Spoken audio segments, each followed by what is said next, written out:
നീ വാടി മോളെ. ഇനി ഇവരെല്ലാവരും കൂടി വന്ന് കരഞ്ഞ് കാല് പിടിച്ചാ പോലും നീയും ഇവനും തമ്മിൽ വേർപിരിയാനുള്ള ഒരു കടലാസിലും നമ്മൾ ഒപ്പുവെക്കുന്നില്ല.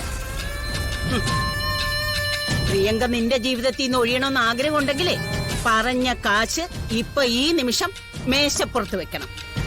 പറ്റുമോ? പറ്റും.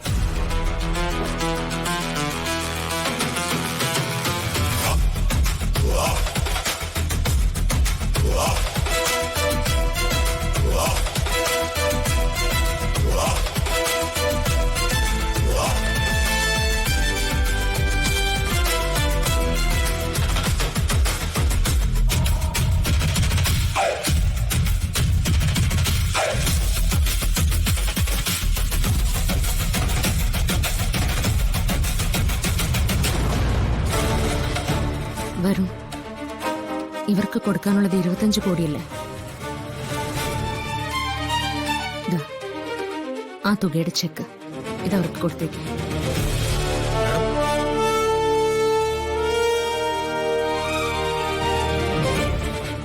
ഇതെന്റെ പണോ? എന്റെ പണം എന്റെ മകൾക്കുള്ളതാ.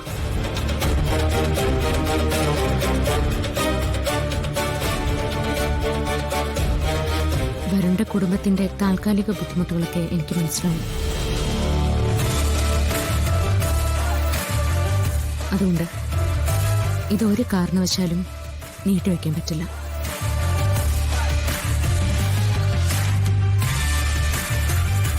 ആരതി, ഇവരോട് കാര്യങ്ങളൊക്കെ സംസാരിക്കും.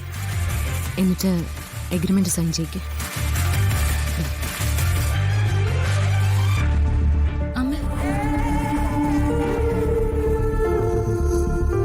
ഇതൊന്ന് കഴിഞ്ഞോട്ടെ മോളെ, എന്നിട്ട് സംസാരിക്കാം.